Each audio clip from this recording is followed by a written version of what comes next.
तर मिसिंग लिंकची ताजी दृश्य आपण पाहतोय। आज दुपारी 12:30 वाजता या प्रकल्पाचं लोकार्पण होणार आहे। मुंबई आणि पुण्याच्या प्रवाशांसाठी अतिशय महत्त्वाचा असा मिसिंग लिंक प्रकल्प आहे। या मिसिंग लिंकची नोंद थेट गिनीज बुक ऑफ वर्ल्ड रेकॉर्डमध्ये होणार आहे। जगातला सर्वात जास्त मीटर लांबीचा असा हा बोगदा असणार आहे। याची लांबी आहे तब्बल 23.5 मीटर।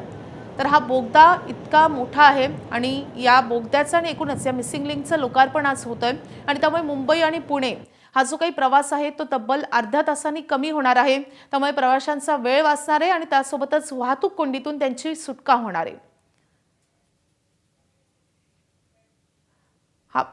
हा प्रकल्प म्हणजे अभियांत्रिकी एक आविष्कार असं मानला जातो आणि आज दुपारी या प्रकल्पाचं लोकार्पण होणार आहे। आपण पुन्हा एकदा अक्षयकडे जाऊयात। अक्षय भाटकर थेट या प्रकल्पाच्या ठिकाणाहून आपल्यासोबत जोडलेला आहे। अक्षय, भव्य दिव्य असा हा प्रकल्प आहे। खरं तर अभियांत्रिकी आविष्कार असं या प्रकल्पाचं वर्णन केलं जातं आणि तू तिथेच उभा आहेस। तर आपण प्रेक्षकांना या प्रकल्पाची एक झलक दाखवूयात। कसा असेल हा मिसिंग लिंक? मिसिंग लिंक हा प्रकल्प ज्या प्रकारे सांगितला जातो की आविष्कार असेल त्याच प्रकारे अद्भुत करणारा आहे। माझ्या मागे हा बोगदा बघताय तुम्ही।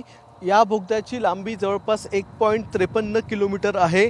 त्याच्या पुढे जर आपण गेलात तर त्या ठिकाणी तो केबल स्टेट ब्रिज आहे। ज्या केबल स्टेट ब्रिजची खरं म्हणजे गणना जी आहे ती या जगातल्या काही सगळ्यात उंच पुलांपैकी एक होणार आहे। आणि हा जो पूल आहे किंवा हा जो बोगदा आहे या बोगद्याची रुंदी ही 23.5 मीटर इतकी आहे, जी आजपर्यंत कोणत्याही बोगद्याची रुंदी नाही आहे। त्याच्याचमुळे या बोगद्याची नोंद जी आहे ती गिनीज बुक ऑफ वर्ल्ड रेकॉर्ड्समध्ये होणार आहे। आज ती केली जाणार आहे। थोड्या वेळात गिनीज बुक ऑफ वर्ल्ड रेकॉर्ड्सचे अधिकारी या ठिकाणी येणार आहेत आणि त्यामुळेच हा प्रकल्प हा अवाढव्य आहे, अतिशय विस्तृत आहे। वरती जर आपण पाहिलात तर सह्याद्रीचं कातळ आहे आणि या कातळाला चिरून आतमध्ये हा बोगदा तयार केला गेला। NATM म्हणजे न्यू ऑस्ट्रेलियन टनेलिंग मेथड या बोगद्यासाठी वापरली गेली होती आणि त्या NATMचा वापर करून हा बोगदा खणला गेला।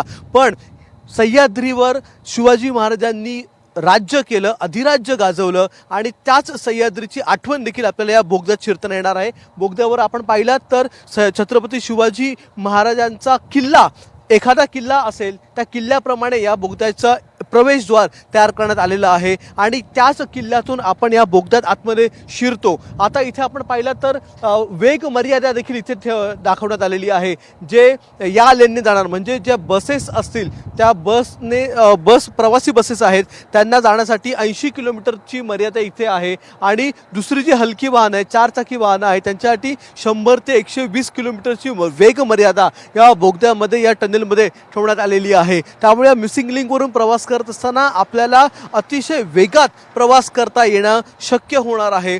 मुख्यतः घाट रस्त्यामधून आपण जाणार नाही आहोत आणि सगळ्यात मोठा प्रॉब्लेम मुंबई पुणे मिसिंग लिंकचा हाच होता की घाट रस्त्यातून जात असताना तिथे वाहतूक कोंडी व्हायची। त्याचं कारण देखील होतं की संबोधून ज्यावेळी मुंबईकडून किंवा पुण्याकडून हा एक्सप्रेसवे सुरू होतो त्यावेळी तो 4 आणि 4 असा 8 लेनचा आहे। पण ज्यावेळी हा प्रकल्प या घाट रस्त्यामध्ये जातो त्यावेळी तो 3 आणि 3 6 लेनचा होतो आणि त्यामुळे एक लेन कमी होते, तिथेच वाहतूक कोंडी होते। त्यात जर वरतून जर पाणी पडत असेल किंवा खूप मोठा पाऊस असेल तर दरडी तसं पावसाळ्यात मोठ्या समस्यांचा सामना प्रवाशांना या वळणावळणाच्या रस्त्यातून जाताना होत होता आणि त्यामुळे या मिसिंग लिंकद्वारे प्रवास करणं हे अतिशय सुलभ होणार आहे आणि वेगवान असा हा प्रवास होणार आहे आणि हा प्रकल्पाचं उद्घाटन अगदी थोड्याच वेळात होणार आहे। त्यामुळे या सगळ्या अपडेटकडे आपलं लक्ष असेलच। अक्षय, धन्यवाद या सगळ्या अतिशय महत्त्वाच्या माहितीसाठी।